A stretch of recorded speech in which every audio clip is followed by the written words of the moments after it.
couple of weeks ago, I had the distinct pleasure and honor, really, of getting to watch New York based commercial and editorial photographer Dana Scruggs work.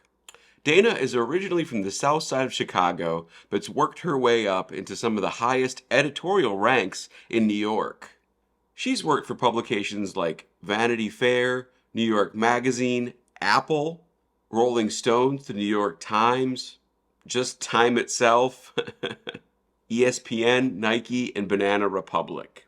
Her work focuses on movement and abstraction and has a very portraiture leaning vibe. Um, Watching her work, it became very clear that she is very much a visceral sort of shoots from the gut, uses trial and error to figure things out what pleases her eye.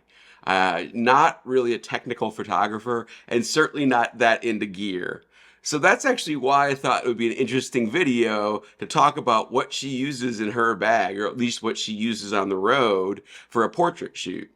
She really only had 4 items. She had a Sony a7R4, the Sony FE 35mm f1.8, and the Sony 85mm fe 1.8. And then she had a Profoto B1 or B1X that she made a modifier with cinefoil out of. Or she made a modifier made of cinefoil for that B1X. And that was it. The Sony gear was well worn, well used, well loved. So you could tell this was her regular setup. Of course, she also shoots a lot of film and uses things like an RB67 and I believe a Pentax 67 as well. But she was only shooting digital there in Houston, so that's all I can verify with my own eyes. But I thought this was great, really showing that gear does not matter. She creates beautiful images using, just sort of the middle of the road pro gear, not even the latest and greatest, not even like G Master guys.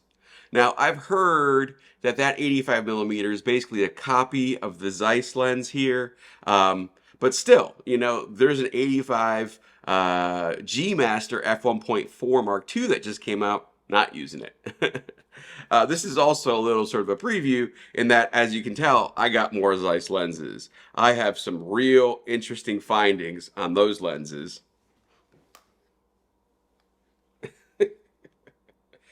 So lots of Zeiss here right now. But this one in particular is going to warrant its own video.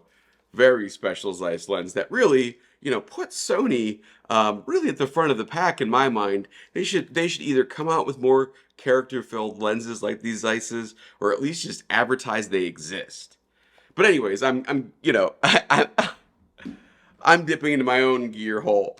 But, again, just really interesting that, Dana uses very sort of basic gear. Buying the items she used on the camera side, you can probably get her whole setup for under $2,000. You figure an A7R4 in decent condition is selling for $1,500 or $1,600. That 35 is around $400, $450, and that 85 can now be gotten for like $250, $300 if you really search for a deal. And then a Profoto B1 Lite probably goes for another $1,500. So camera rig under $2,000, light $1,500 give or take, and you could probably do the same thing with a Godox or one of those other cheaper Chinese brands that I can't remember the names of, or like a Westcott light. Don't forget the rolls of cinefoil. But for under $3-4 grand, you could have a full pro setup of like a regularly working high-end commercial photographer, right? This is someone, who shot for the Tony, shot all kinds of famous people. She shot Kim Kardashian, she shot Mariah Carey, she shot Eddie Redmayne, she's shot Hugh Grant, some really nice photos. So, and she's doing it with a middle-of-the-road Sony gear, so ultimately, great proof that gear really doesn't matter, but still fun to play with. I think also, it's sort of a testament how performant Sony gear really is. It works. They fixed the color science by and large. The focus is still the best of the business, especially if you're doing stills and video. And for a working photographer in fast-paced New York, that's the gear that works for her. So, what are your thoughts about this? Do you think Dana's setup is a little underpowered? Do you think it's proof that her setup is just right and I should stop buying all these crazy lenses? Let me know your thoughts in the comments below. Like, comment, subscribe, all that good stuff. And I'll see you in the next one. Bye.